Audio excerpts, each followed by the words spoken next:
Greetings and salutations, friends, and welcome back to more Warhammer 40k lore. Today, we will be talking about the Black Ships. Often considered a mere myth by many within the Imperium, a tall tale with which to scare disobedient children, the Black Ships are nevertheless very real. And despite their somber pitch-black exterior, devoid even of basic running lights or any windows or portholes through which an errant ray of illumination might escape, these dreaded starships that ply the void in search of fresh human fuel for the Emperor's pyre are in reality ships of salvation. Without them, the Imperium would not function, and many a world would fall prey to the sadistic powers of uncontrollable warp psykers. And so, as with all things in the 41st millennium, even the darkest corners of this blighted galaxy contains a spark of vindication.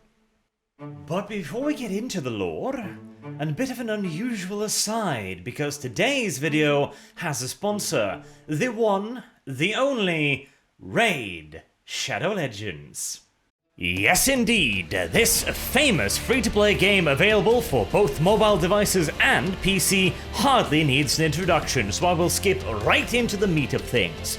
Raid is chock full of things to do. You can explore a dark fantasy world through a story-focused campaign, or delve into dungeons in search of magical treasures and fight a big old fire-breathing lizard for the right to take away all of its shiny things. And if bullying the poor AI around all day isn't your thing, there is also a PvP arena battles mode, complete with its own ranking system and rewards. And of course, you can do all of this using a massive roster of several hundred unique champions. With the September update, several of these will also be balanced and retweaked to improve the PvP experience, along with the addition of the Forge, making it easier to equip your champions with the gear they need to win at life and the arena. And there you have it, Raid Shadow Legends. In the description below, you will find a link you can click to sign up for free and receive all of these bonuses on the screen right now by simply getting into the game and going up to the top right corner and clicking on the chest icon. And along with all these rewards, you will also gain the epic Dark Elf champion Hexweaver. And finally, the names of those who sign up may also be featured in the next week's lore video in a special raid recap. And now that the raid is done with, let's move on to the 40k lore video. The first and most obvious question that needs to be answered is, what precisely are the Black Ships? And why are they so feared? And why is that fear actually the Imperium's salvation? Well, the Black Ships are part of a massive armada, the positions of which, their bases, their disposition, and their numbers are all kept a closely guarded secret, known only to the highest ranking masters of the Adeptus Astra Telepathica. But whispered rumors suggest that were the Black Ships ever to be properly counted, their numbers would put them solidly in the position of the second largest fleet in the galaxy. Now let that sink in for a second. We are talking about thousands upon thousands upon thousands of vessels, all kilometers long, all requiring decades if not centuries to produce, and millions of serfs and engineers. What could possibly require a fleet of such size and complexity as to rival the Imperial Navy? And the answer is the very continuation of the God Emperor's life. And suddenly, the expense doesn't seem quite so insane, doesn't it? Because without the God Emperor on his golden throne, the Imperium would simply just cease to function.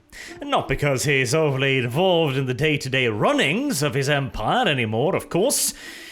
on account of him being, for most intents and purposes, dead, basically.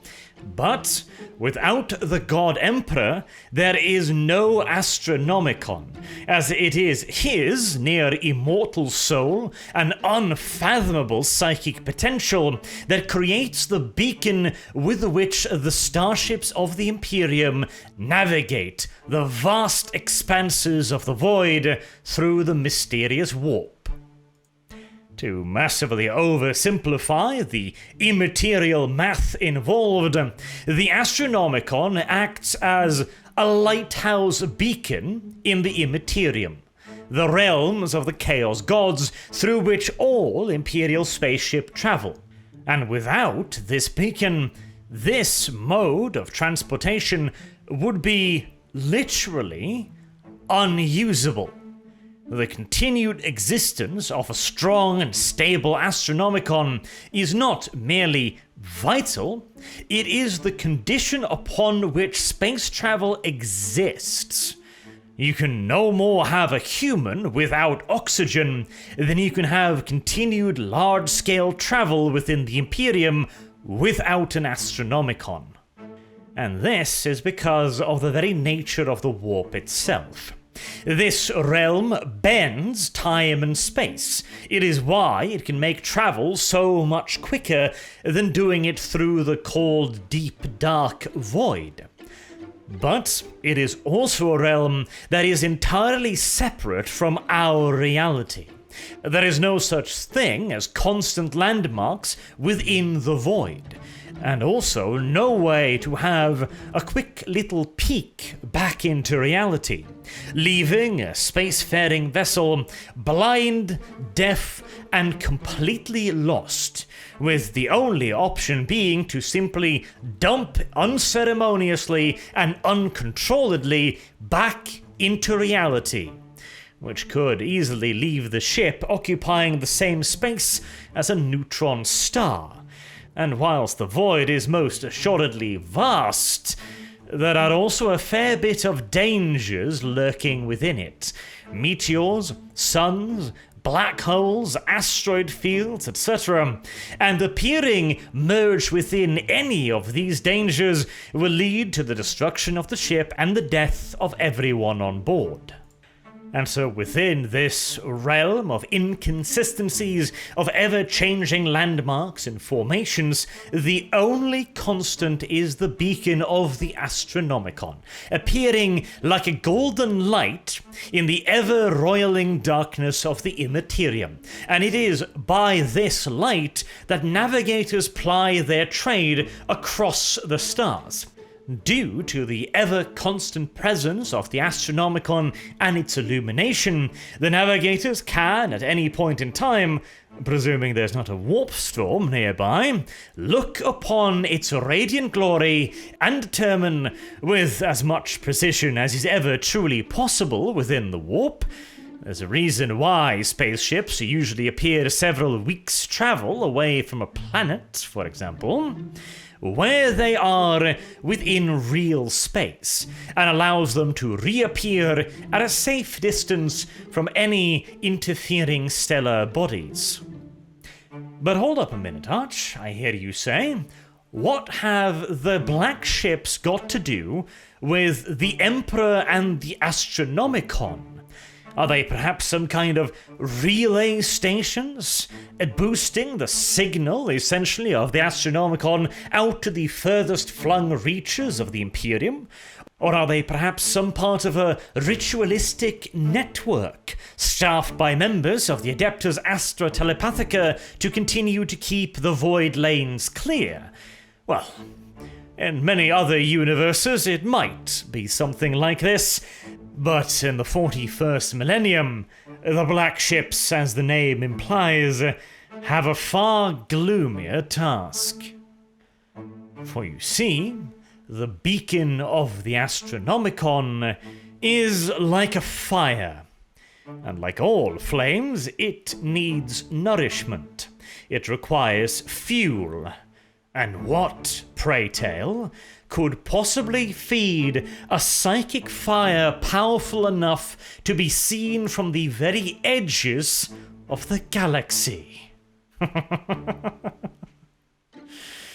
What fuel indeed. This was actually one of the first things that really got me hooked into the 41st millennium and its massive dark universe. Because at the very heart of the Imperium of Man, there burns a funeral pyre upon which, essentially, the continued life of every human in the galaxy depends. And to keep it burning, it needs the sacrifice of 1,000 human psykers every single day. And this is no easy euthanasia either. It isn't a bullet to the back of the neck. It is a psychic death sentence in which the very soul of the psyker is slowly chipped away at and burned away by the flames of the God Emperor. Every single solitary day, 1,000 psykers die in unimaginable agony to keep the Imperium alive. Man, that is grimdark. And of course, the procurement of 1,000 psykers per day, 365,000 psykers a year, that doesn't happen by accident. That is the job of the Black Ships and the massive fleet commanded by the masters of the Adeptus Astra Telepathica. They scour the galaxy of man for all the psykers discovered within the populace, imprison them, and transport them back to Holy Terra, where they will be analyzed, they will be tested, and they will be judged. Those who are considered more fit and stable amongst them might be introduced into the deeper secrets of psychic lore. They might be turned into psykers in the service of the Imperium, operating throughout its many branches of government and military. They are the lucky ones. The ones that are considered either too unstable to serve in any other capacity, or those who are considered simply too dangerous to be trained, they are all fed into the furnace like so much kindling. But long before we even arrive at that part of the process, complicated enough in and of itself, first the psykers must be discovered. The psychic gift is a 1 in a billion mutation. And furthermore, out of that 1 in a billion, only a small fraction again have the potential to become psykers powerful enough to become noticed by the Black Ships, by local planetary governors, and to be worthy of the Astra Telepathica's consideration. And of course, you can only find that 1 in a billion human mutation on planets that contains humans, which means planets, livable planets, a relative rarity in the galaxy, which tend to have quite large distances in between them. This is why there needs to be thousands of Black Ships, and why new ones are continuously being produced, both to make up for the occasional loss of a vessel, and also to keep growing the fleet. If it takes a Black Ship 6 months to reach a planet, and then picks up 2 or 3 or 4 psykers, and then another 6 months to reach another 3 or 4 or 5 psykers, it's gonna take quite the while to reach the required 1,000. Many Black Ships can travel for months upon months and years upon years, picking up psykers across the galaxy before finally returning back to Terra and unloading their charges into the custody of the Scholastia Psykana. And since the Imperium would rather not have to live day to day when it comes to the very continued existence of space travel within the Imperium. They would prefer to build up quite a bank of psykers ready for sacrifice. And this means that not only does there have to be a lot of black ships, they also need to work damned hard to get a hold of the psykers and bring them back to Terra. But of course, the black ships are not able to search an entire planet for its psychic population. That is the job of local planetary governors and various officials on the world. Once a psyker has been detected, via various means dependent upon the world in question, the more overt psykers, of course, become known to the administration quite naturally by themselves. If a person has the ability to heal wounds mystically, or send objects flying across a room, that's the kind of shit that does not escape the public's attention for all that long. In these cases, the psyker is then rounded up usually by local police forces, or in a handful of extreme examples, by Imperial specialists. Since of course there is a lot of variety in psykers and in their powers. Most psykers that are offered up to the God Emperor are the low-level ones. The ones with the ability to utilize their psychic powers at some very basic level. Perhaps they might be able to occasionally see what they view as a ghost, and whose real existence might be something slightly more disturbing. Or telekinetic gifts capable of lifting empty glass a couple centimeters off a kitchen table. Such individuals, of course, will pose little problem and less danger even to local law enforcement. But those who are a bit more powerful, many of which might eventually be utilized within the ranks of the Imperial Guard or other arms of the Administratum, could be dangerous depending upon their powers, shooting lightning out of their hands, being able to see a minute or two into the future, and many other gifts, and in some cases, more dangerous curses. Because every so often, a truly powerful natural psyker is created. If a psyker is 1 in a billion, then one of these dangerous individuals might be 1 in a billion on top of that again, or 1 in a trillion on top of that again, in the case of certain alpha-level psykers. These individuals could range from natural disasters, the equivalent of a typhoon or an earthquake, all the way up to system-level threats, capable of taking control over or eradicating the population of entire planets and solar systems.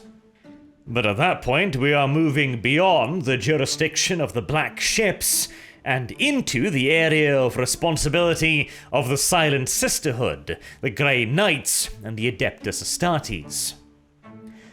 But a psyker does not have to be one of these dangerous few to pose a threat to the Imperium. In fact, ironically, taking into consideration their numbers, it is the least powerful, and therefore the most undetectable of the psykers that in many cases can pose the largest threat. Because any psyker, regardless of his or her individual powers, could at virtually any moment be turned into a window or a doorway through which the demons of the Immaterium could flow into the real world. Psychic powers, you see, is literally the channeling of the immaterial energies of the warp into the real world. As in the example with the empty glass, that is the psyker limiting, or in some cases even outright cancelling, the rules of reality by suffusing it with just the tiniest portion of the warp's own inscrutable power. And this bears with it almost no risk. 0.0000 something percentage of something going horribly wrong. But no matter how small the odds are, the potential consequences of a mishap could be apocalyptic. If even a single demonic entity notices this usage of warp power, and therefore the psyker as well, worst case scenario, the demon might be able to turn the psyker into an unstable portal into the warp, through which not only the demonic entity itself, but its brethren too can flow out from and into reality. This is the kind of stuff that destroys entire worlds. In orgies of bloodletting, as a demonic invasion is at that point a de facto reality. In a less dire and immediately dangerous scenario, the entity may simply possess the psyker. Now you have a demon, an incalculably ancient and pure evil entity wandering happily and unnoticeably through the streets of a human world. Best case scenario, it simply turns into a maddened serial killer, claiming the lives of dozens before having its host shot to death by local law enforcement. Worst case scenario, it plays the long game. It infiltrates that society. It builds cults. It gains influence. It begins to shape and twist the world until finally the populace will welcome their demonic liberators from ready-made gates crafted from the twisted bones and carcasses of their once fellow humans. With this in mind, it should come as a small surprise indeed that most Imperial planetary governors would like to have the psykers removed from their custody as quickly as possible, and also for all available means to be used in rooting them out and securing them for transportation. Again, most of the time, this is done via the natural ebb and flow of things. Very rarely do planets have truly organized and dedicated organizations for hunting down psykers or the latent psykers amongst their population, simply because it is very, very difficult to detect many of these individuals. Instead, it is usually an integral part of local law enforcement, while some planets, and in particular larger hive cities, might also have their own arms of that law enforcement specifically dedicated to this. And in certain extreme circumstances, there might even be inquisitorial representatives, usually adepts or members in training, that take care of a lot of the hunting of these unsanctioned psykers. Once they are detected, they are then incarcerated on the planet themselves, usually in highly specialized environments, which are, I was about to say, hell on Earth, but in comparison to what they are about to suffer through aboard the black ships, most of these psykers will probably have fond memories of their containment cells on their planets of birth. Because, as I mentioned, one psyker is dangerous. 2 or 3 psykers is double and triple that danger, and in the cases of the more powerful ones, maybe quadruple and many, many times that again. But when you have a planet's worth of psykers, usually only 2 or 3 or maybe as much as a dozen in extreme circumstances, that's still not all that big of a problem. Aboard a black ship, there could be hundreds, if not thousands, of these psykers. That requires some rather extreme precautions to be taken. Now, back in the day, during the Great Crusade and the reign of the God Emperor, the ships were manned by a special militarized arm of the Astra Telepathica, known as the Departamento Investigatis. Or, to give them their more famous name, the Sisters of Silence. Their job was to scour the galaxy for psykers, to detect them, to detain them, and to bring them back to Terra, where many were trained and those who were not were still fed into the astronomicon, as even back then it still did require some fuel. But as the demands of the Astronomicon grew exponentially with the internment of the God Emperor, the Sisters of Silence were no longer numerous enough to carry out their duties. And so in the modern day Imperium, with thousands upon thousands of black ships, the responsibility has switched over to other forces. First and foremost, each and every one of the black ships is a special-made construct, produced almost exclusively by the forgers of Mars itself. Though on occasion ships have been produced in other areas, the overwhelming majority of the black ships do bear the mark of the Martian shipwrights. This is primarily due to the exacting specifications of the black ships and the need for secrecy to surround them. First and foremost, of course, there are all of the internal security measures. Back during the era of the Silent Sisterhood, the sisters themselves provided most of the security. By being blanks and untouchables, they could create a security cordon covering virtually the entire ship.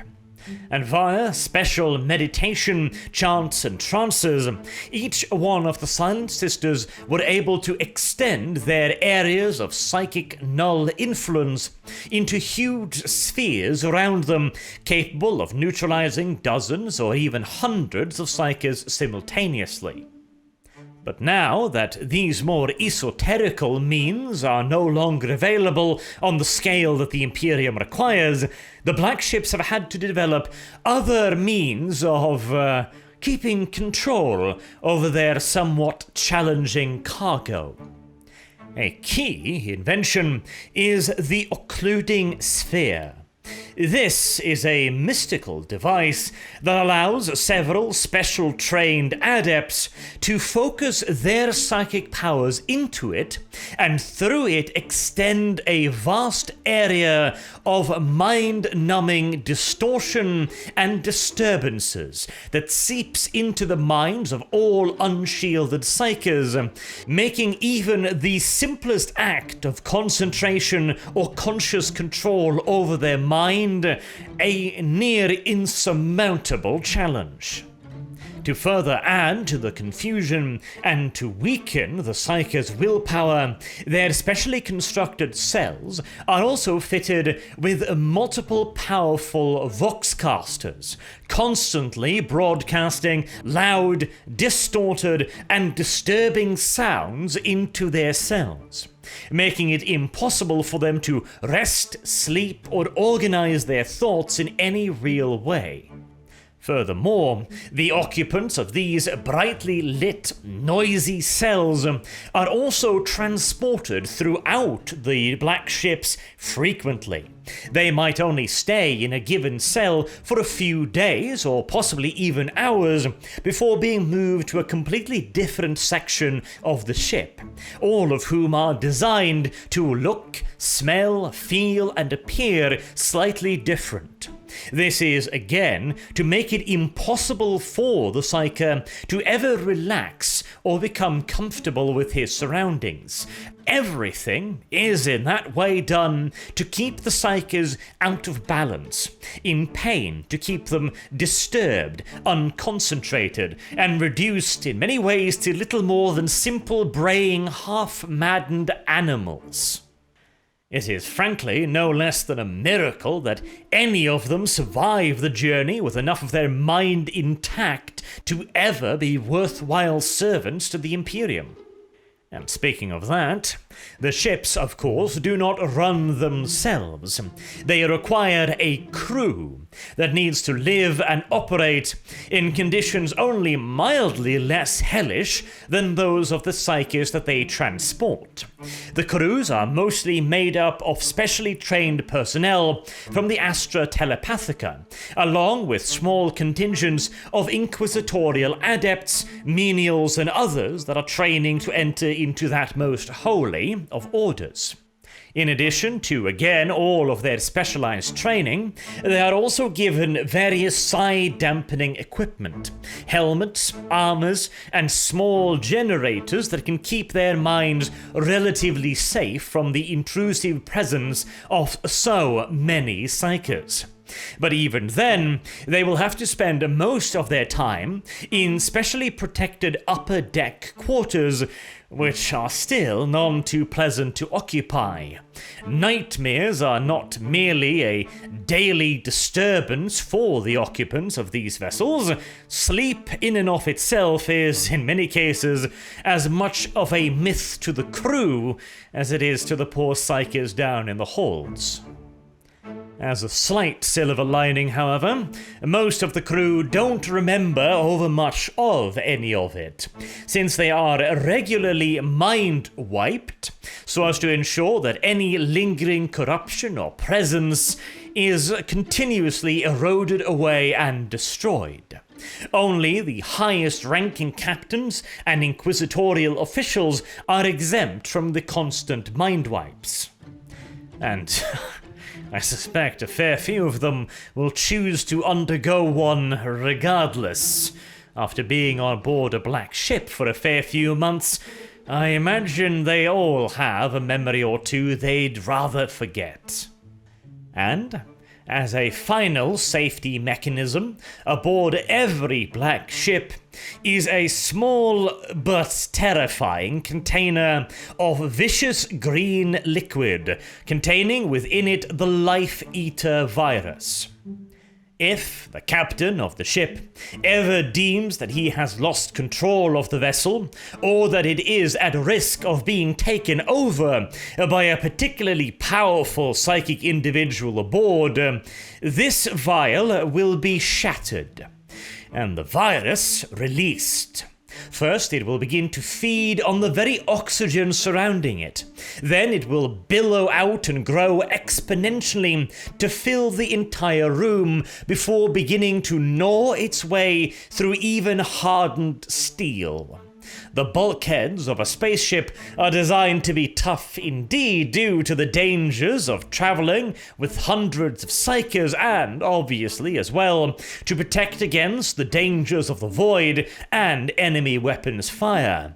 But it is only a question of time until the Life Eater virus will have eaten its way through even these toughened obstacles. And the virus will not stop until all life aboard the vessel has been reduced to little more than sludge, eventually leaving a dead and empty vessel, cored out from the inside, with only the outermost heavily armored bulkheads remaining safe from the virus. And even if, by some miracle, a psyker managed to survive this, or perhaps was powerful enough to erect a shield that can protect him from the Life Eater virus, the vessel would then be dead and empty. Without a crew to run it, without constant maintenance and supervision, life support systems will soon begin to fail. And the cold, dead husk will truly become a cold husk, as the galaxy saps all the remaining warmth out of the vessel. A slow, drawn-out, protracted death that not even the most powerful Kine shield could possibly protect a psyker against. And, of course, that slow death is only going to happen if the massive plasma reactors don't go berserk first and vaporize the entire vessel. But internal security measures are of course not enough in and of themselves. Each and every black ship is also equipped, armed and armored to the level that you would normally see from front-line capital vessels of the Imperial Navy. They are grossly overarmed and armored for their tonnage, and only specially fitted and optimized engines and power generators could ever hope to run such a vessel. But why? If this is basically just a very large prison bus, surely it doesn't need guns and armor, right? Well, replace the prisoners with piles of gold bullions, and you might be starting to see why the extra armament is so needed. There are many forces within the galaxy that would be very happy indeed to get their hands on a shipment of hundreds, possibly thousands, of psykers, ready for training into weaponry. The forces of chaos being but one amongst them, and the Dark Elder, oh my, to them, this would be like a dessert tray heaped heavy with the finest delicacies in the galaxy, and they would stop at very little to get their twisted little claws into it. Of course, the Black Ship's primary defense is secrecy. Back in the day, during the times of the Sisters of Silence, the vessels usually traveled with heavy escorts. But due to the sheer quantity of psykers required by the Imperium now, that is no longer possible. If the Imperium was in a position to provide plentiful escorts to thousands upon thousands of vessels, well, it might not be in as much shit as it currently is. Thusly, the Black Ships trust to the simple fact that the galaxy is an immeasurably large space, and you need to get very lucky indeed to happen upon a black ship within it. And even if you do happen across it, it's got more than enough firepower to take on a small fleet. That is not to say, however, the black ships are invulnerable. Far from it, because whilst the Imperium affords the black ships the tightest veil of secrecy it possibly can, we are still talking about an organization that runs thousands upon thousands of ships here, which in turn means millions upon millions of flappy little tongues in mouths all too ready to open wide to spill their secrets once presented with the correct incentives, be it a sharp flaying knife or simply a significant stack of money. And with recent events splitting the galaxy in half, for example, the duty of the black ships had been made even more complicated. These days, it is all they can do, shorn off from half of the Imperium, to meet the needs of the astronomicon, whereas before there was at least some leeway. These days, it is getting slimmer and slimmer, which places the entirety of the Imperium and its void travel at risk. And potentially equally as bad, and a far more immediate threat as well, is felt by the planets on the other side of the divide.